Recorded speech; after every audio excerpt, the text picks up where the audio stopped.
Hey everyone, and welcome back to Key Safety Talks. Today we're going to be talking about something that affects all of us. I mean, whether we're at work or even just outliving our lives. Oh, yeah, for sure. Thermal stressors. Absolutely. We're talking about those extreme temperatures that can go from you know, a minor annoyance Right. to a really serious safety hazard. Yeah, you're absolutely right.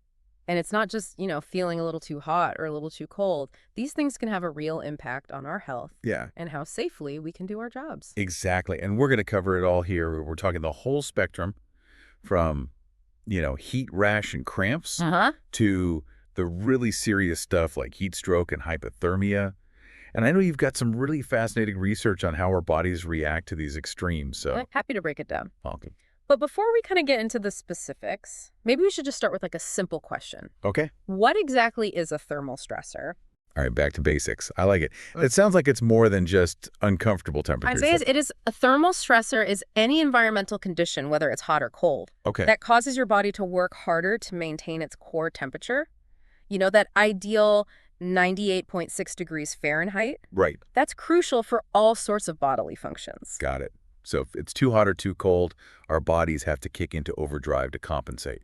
Exactly. Mhm. And that's when you start to see all sorts of problems that can range from, just mild discomfort to very serious, even life-threatening conditions. Think Yeah. about it, like your body's a machine, right? Working at peak efficiency. Okay. Now throw in some extreme temperatures and suddenly that machine is really straining to keep up. Yeah. It could overheat, it could freeze up. Okay, I like that analogy. Yeah. So it makes sense then that our bodies have ways to regulate temperature. Yeah. But how does that actually work? Well, think of your body as having its own internal thermostat, right? Yeah. So when it gets too hot, it tries to cool down by increasing blood flow to the skin. That lets heat radiate away from your core.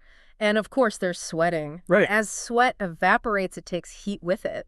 Okay, sweating, nature's air conditioner. But why do we get that clammy, sticky feeling when we're hot? You know what I mean? Yeah, that's because the sweat isn't evaporating as quickly, usually because the humidity is so high.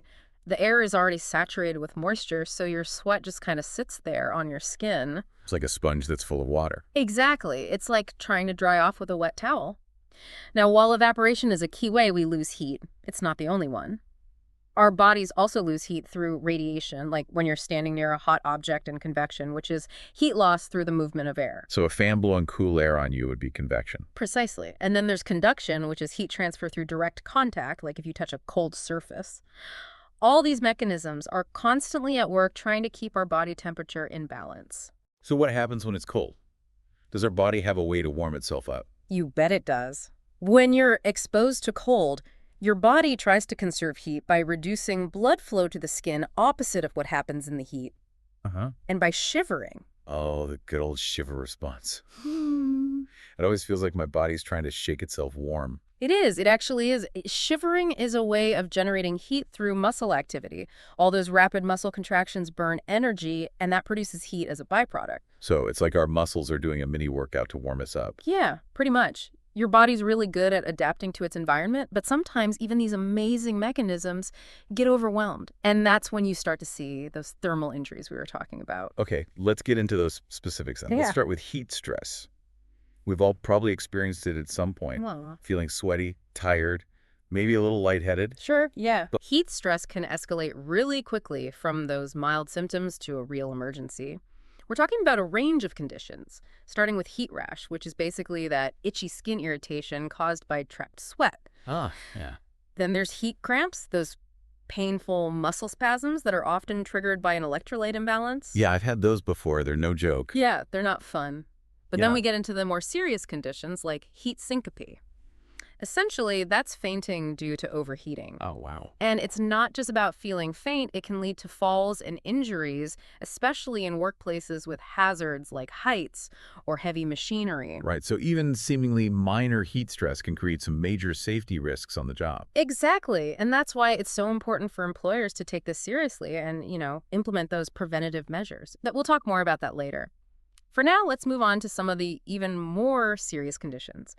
Dehydration, heat exhaustion, and heat stroke. Okay, those sound scary. What's the difference between them? Well, dehydration is essentially your body losing more fluid than it's taking in. And this can lead to fatigue, dizziness, even impaired decision-making. which is obviously a huge concern in any workplace. So even if you don't feel super thirsty, you could still be dehydrated and putting yourself at risk. Absolutely. Thirst is a late indicator of dehydration. Hmm. By the time you feel thirsty, your body's already behind on fluids. Okay. And it can really sneak up on people, especially if they're working hard and sweating a lot. So what about heat exhaustion? How's that different from dehydration? Heat exhaustion is essentially your body saying, hey, I'm overheating, I need help.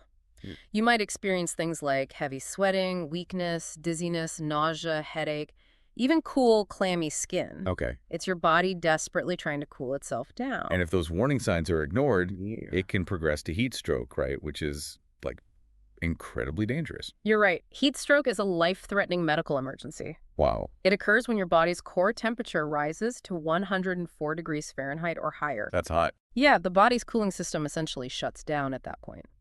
And you can experience confusion, seizures, even coma. Oh, that's terrifying. I remember reading about a case where a construction worker died from heat stroke after working on a roof in extreme heat. Really tragic reminder of how dangerous this can be. It is. It's a sobering reminder that heat stress should never be taken lightly. But let's switch gears now and talk about the other end of the spectrum. Cold stress. Okay. Might not be as common in some regions, but it poses its own set of dangers, especially in industries like construction, fishing, and, cold storage. All right, so let's dive into the chilly side of things. What are the main risks we should be aware of when it comes to cold stress? Well, like we mentioned before, when you get cold, your body tries to conserve heat, right? Right. It constricts those blood vessels, you start shivering.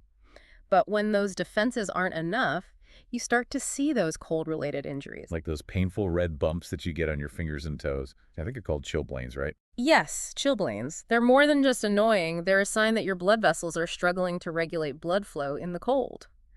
And it's not just the cold itself. Dampness and humidity can actually make them worse. That's interesting. I've always kind of associated chilblains with like dry, cold weather. Yeah, it's a common misconception. Damp cold is actually a bigger culprit.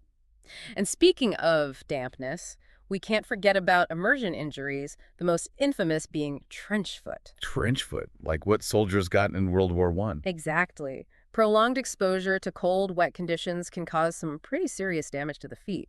They swell up, turn pale, lose sensation. Oh, yeah. In severe cases, it can even lead to tissue death and amputation. Wow, that's pretty grim. So keeping your feet dry is obviously crucial in those cold environments. Absolutely. And then there's hypothermia, a much more serious condition.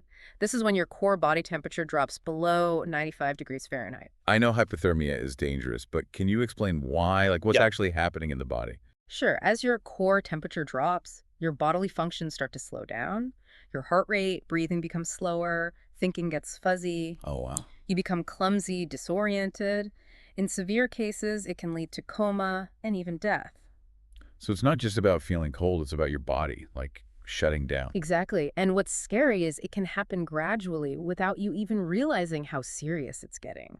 So we've got chilblains, immersion injuries, and hypothermia. What about frostbite? I always think of that as like the most dramatic cold-related injury. Frostbite is definitely serious. It occurs when the skin and underlying tissues actually freeze. Oh, wow. In mild cases, you might just have some redness and pain. But severe frostbite can cause permanent damage leading to blisters, numbness, even loss of fingers or toes or entire limbs. That's scary. I remember learning in school that frostbite can happen incredibly fast. Yeah. Especially when wind chill's a factor. You're absolutely right. Wind chill is how cold it feels when the wind is blowing, Mm-hmm. and it can dramatically increase the risk of frostbite. So even if the actual temperature isn't that low, the wind can make it feel much colder and therefore much more dangerous. Exactly. So for example, if the air temperature is 10 degrees Fahrenheit and the wind speed is 20 miles per hour, the wind chill makes it feel like -9 degrees. Oh. That's a huge difference, right? Yeah. And it means that exposed skin can freeze much faster. Okay, that's a sobering thought. Makes you realize how important it is to be prepared for those cold weather conditions, especially if you're working outdoors. Absolutely. We'll talk more about those preventative measures later. But for now, I think it's just important to remember that both heat and cold stress can sneak up on you. And they can have serious consequences if they're not addressed. You've definitely given us a lot to think about. Good. But before we move on to prevention, I want to circle back to something you mentioned earlier, individual susceptibility. Yeah. You said that not everyone reacts to heat and cold in the same way, right? Right. Factors like age, Health conditions, fitness level, even body composition can all influence how well your body regulates temperature. For example, older adults and young children tend to be more susceptible to both heat and cold stress because their bodies just don't regulate temperature as effectively. And what about people with certain health conditions? Does that play a role? Yeah, definitely. Certain medical conditions like heart disease, diabetes, respiratory problems Right. can also increase your risk of heat and cold stress. And, even certain medications can impact your body's ability to regulate temperature. So it's really important to be aware of your own personal risk factors It is. and take those extra precautions if you need to. Exactly. If you have any concerns, talk to your doctor about how to stay safe in extreme temperatures. All right, so we've covered the basics of heat and cold stress. Yep. We've talked about individual susceptibility. Uh-huh. Now, let's get to the really important part, prevention.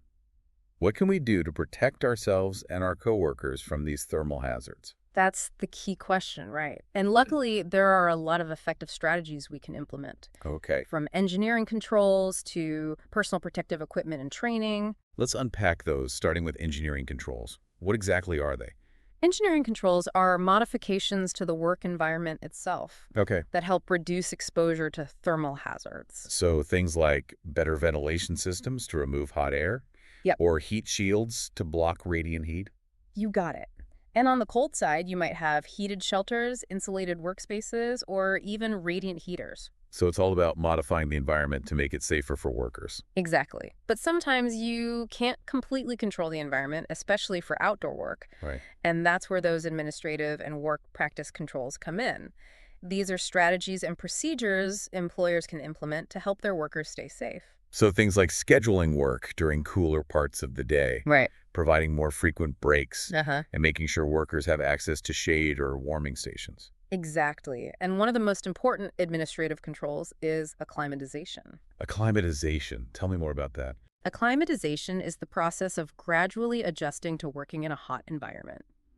It allows your body to kind of adapt and become more efficient at cooling itself down. Gotcha. It usually takes about 2 weeks for your body to fully acclimatize. Oh, wow. Yeah. So if you're starting a new job that involves working in the heat, you wouldn't just jump right in and work a full day in the blazing sun. Not if you want to avoid heat stress. Employers should gradually increase the workload and exposure to heat over a period of days or weeks to allow those workers' bodies to adjust. Right, to acclimatize. Right. Okay, that makes sense. What about fluid replacement? We talked earlier about how dehydration is a major risk factor for heat stress. Yeah, it's absolutely crucial. And it's not just about drinking water. Workers who are sweating heavily need to replace electrolytes as well, like sodium and potassium. So sports drinks or electrolyte tablets could be helpful in those situations. Exactly. Employers should provide access to those kinds of beverages and encourage workers to drink frequently, even if they don't feel thirsty. Okay, so we've talked about engineering controls, administrative controls, and work practices. What about personal protective equipment or PPE? PPE is another crucial layer of protection. Okay. And just like the hazards themselves, the type of PPE will vary depending on whether the environment is hot or cold. Let's start with heat. What are some common PPE items that can help reduce that heat stress? Well, one of the simplest but most effective is just light-colored, loose-fitting clothing. Light colors reflect heat rather than absorbing it, and loose clothing allows for better air circulation. Okay, makes sense. And what about head protection? Wide-brimmed hats are essential for providing shade and protecting the head and face from the sun. And in some cases, workers might even need cooling vests or neck shades, especially if they're doing really strenuous work in extreme heat. Wow, okay. What about for cold environments? What kind of PPE is important there? The key in cold environments is layering. You want to trap those layers of warm air close to your body. So think insulated jackets, pants, hats, gloves, and warm socks. And don't forget waterproof outer layers. Absolutely. Keeping dry is essential in cold conditions. Wet clothing can significantly increase heat loss and increase the risk of hypothermia and frostbite.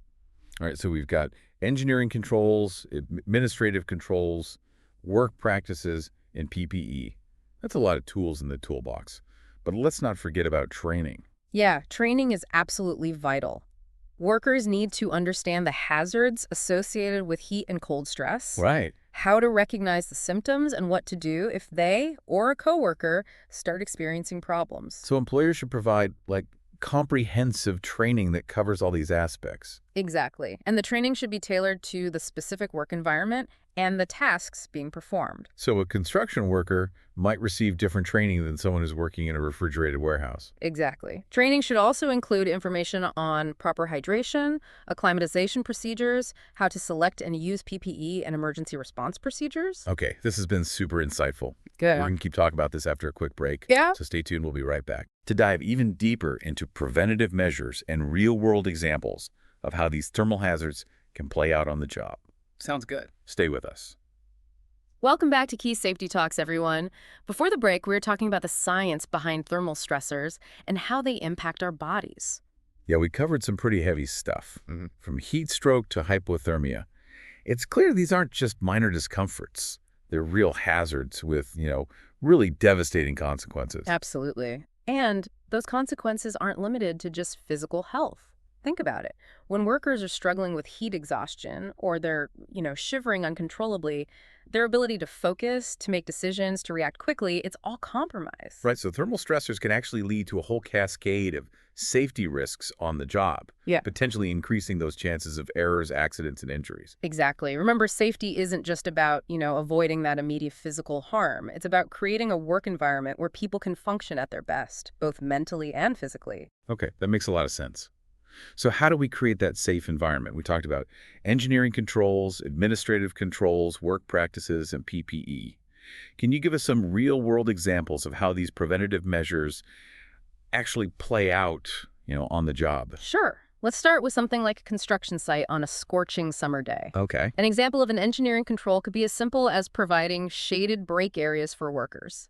This reduces their direct exposure to the sun's radiant heat and allows them to cool down. Okay, that seems pretty straightforward. What about those jobs where you can't just escape the heat, like roofing or road construction? That's where those administrative controls and work practices become so crucial. Okay. Employers can implement those mandatory work risk cycles, ensuring workers are taking those frequent breaks in cool, shaded areas. They can also adjust work schedules to avoid the hottest parts of the day, starting earlier in the morning or working later in the evening when temperatures are a little bit lower. So it's about being flexible and working with the environment, not against it. Precisely. And don't forget about hydration. Employers should provide plenty of cool drinking water and encourage workers to drink frequently throughout the day, even if they don't feel thirsty. We talked about the importance of electrolytes earlier. Do you have any examples of how those are incorporated in workplaces with high heat stress? Absolutely. In many industrial settings, you'll find electrolyte replacement drinks or even salt tablets readily available. These help workers replenish those essential minerals they lose through sweat, preventing those debilitating heat cramps we talked about. That's a great idea. So it's not just about hydration. It's about hydration with the right stuff. Exactly. Now let's talk about PPE. What are some examples of PPE that are particularly effective in those hot environments? Well, aside from the basics like light-colored, loose-fitting clothing, there are some really innovative PPE options available these days. For example, cooling vests use evaporative cooling technology to help lower body temperature. They're like portable air conditioners for your torso. Wow, that sounds pretty high tech. And I imagine those would be especially beneficial for workers who are doing physically demanding jobs in extreme heat. You're exactly right. And don't underestimate the importance of the simple things like wide-brimmed hats and UV-blocking sunglasses. They provide crucial protection from those sun's rays, reducing the risk of sunburn and heat stress. Okay, so we've covered some examples of preventative measures for heat stress. Let's switch gears now and talk about cold environments. What are some practical ways to mitigate those risks? Well, in cold environments, the focus shifts to conserving body heat and preventing those cold-related injuries. Engineering controls might include things like heated shelters or enclosed, insulated workspaces. Okay, creating those pockets of warmth where workers can kind of escape the elements? Exactly. And when it comes to administrative controls, employers can implement buddy systems, especially for outdoor work. So workers can monitor each other for any signs of cold stress. They can also schedule shorter work shifts and more frequent breaks in warm areas. And I imagine PPE plays a huge role in cold environments as well. It absolutely does. The key here is layering. Wearing multiple layers of clothing traps warm air close to the body, providing that excellent insulation. Right. Think thermal underwear, fleece jackets, insulated pants, hats, gloves, warm socks. And don't forget about that waterproof outer layer to protect against the wind and moisture. So it's all about creating that warm, dry cocoon around your body. That's a great way to put it. And just like with heat stress, there are some really innovative PPE options available for those cold environments. Heated gloves and socks, for example, can be a lifesaver for workers who are exposed to extreme cold for prolonged periods. That's pretty cool, literally. I've also heard about those hand and foot warmers Yeah. that you can just shake up and they provide hours of warmth. Those are great too. They're Yeah. inexpensive, portable, and surprisingly effective. So there are a lot of different options available depending on the specific work environment and that level of cold exposure. Exactly. And it's important to remember that PPE is only effective if it's used correctly. Employers should provide thorough training on how to select, fit, and maintain that cold weather PPE. Okay, we've covered a lot of ground here, from the science of thermal stressors to practical preventative measures. But I think it's important to emphasize that prevention isn't just about checklists and equipment. It's about creating a culture of safety where everyone is aware of the risks and empowered to speak up. You're absolutely right. Workers need to feel comfortable reporting any discomfort or concerns related to temperature extremes without fear of reprisal. And employers need to take those concerns seriously and, take prompt action to address them. So it's about communication, awareness, and that shared commitment to safety. Precisely. It's about creating a work environment where everyone goes home safe and healthy at the end of the day, no matter the weather conditions. All right, we're going to delve into some real-life case studies that really illustrate the importance of thermal stress awareness and prevention when we come back. Stay tuned. Sounds good. Welcome back to Key Safety Talks, everybody. We've spent this episode exploring thermal stressors, those extreme temperatures that can really make it tough to have a safe workday. Yeah, we've talked about, the science behind those hazards, how they affect our bodies, and all the steps we can take to prevent them. Exactly. But, sometimes hearing about those real-life situations where things went wrong can really hit home. Oh, absolutely. Case studies can be such powerful tools. They show us how even seemingly small oversights, lapses in judgment, can have tragic consequences. All right, so let's get into some of those case studies. Do you have any examples that really illustrate, the impact of thermal stressors? I do. One that comes to mind is a really unfortunate incident that happened a few years ago at a metal foundry. A worker collapsed and died from heat stroke after spending hours working near a furnace, without proper ventilation or breaks. That's awful. It just highlights how dangerous heat stress can be, especially in those industrial settings where you have those really high temperatures. Exactly. The investigation revealed that the worker, he wasn't properly acclimatized to that level of heat. He also wasn't drinking enough fluids and wasn't taking those required rest breaks. It was a combination of factors then. It was, yeah, a combination of factors that ultimately led to his death. So it's not just about one thing going wrong. It's often, a series of missteps or oversights that create like a perfect storm for disaster. That's a great way to put it, yeah. And unfortunately, this isn't an isolated incident. There have been countless cases of workers suffering, heat stroke, exhaustion, even death. Wow. In all kinds of industries, from construction to agriculture. It's a serious reminder that heat stress is a real workplace hazard that demands our attention. I agree. And it's not just heat that we need to be concerned about. We've also seen many instances of workers experiencing serious cold-related injuries, like hypothermia and frostbite. Really? Because of inadequate protection in cold environments. Can you share some examples of that? Sure. A few years back, there was a case with a group of utility workers who were repairing power lines during freezing temperatures. One of the workers developed severe frostbite on his fingers after his gloves got wet, and he didn't have a dry pair to swap them out.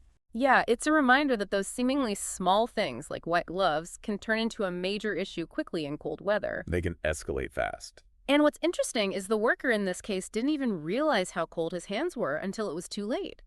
You see, cold can numb your senses, making it difficult to accurately judge just how serious the situation is. So it's even more important then to be proactive in cold environments, monitoring yourself and your coworkers for any signs of cold stress. Exactly.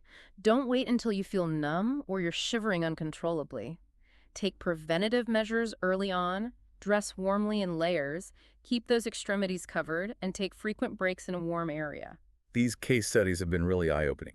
It's clear that we can't afford to take thermal stressors lightly. Right. Prevention is key. Absolutely. But prevention is only one part of the equation.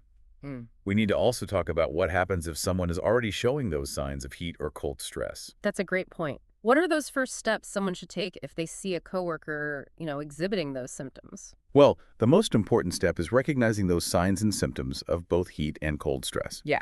We talked about them earlier, but it's always good to, refresh our memory. Yeah. For heat stress, we're talking about things like excessive sweating, fatigue, dizziness, headache, nausea, vomiting, and confusion. Mm-hmm. For cold stress, it's shivering, numbness, slurred speech, clumsiness, and that sense of apathy. Right, exactly. And if you notice any of those signs in yourself or a coworker, don't hesitate to take action. With heat stress, get the person to a cool, shaded area, loosen their clothing, and encourage them to drink some cool water or an electrolyte beverage. What if the person is unconscious or showing signs of heat stroke? You call 911 immediately. Time is critical in those situations. For cold stress, you want to move the person to a warm, dry area, remove any wet clothing, and start warming them up slowly. Avoid those direct heat sources like fireplaces or space heaters because those can damage the skin. Right, and if the person's unconscious or showing those signs of severe hypothermia or frostbite, call 911 right away. Exactly. Knowing how to respond to these situations can be the difference between, a positive outcome and a really negative one. We've covered so much ground today.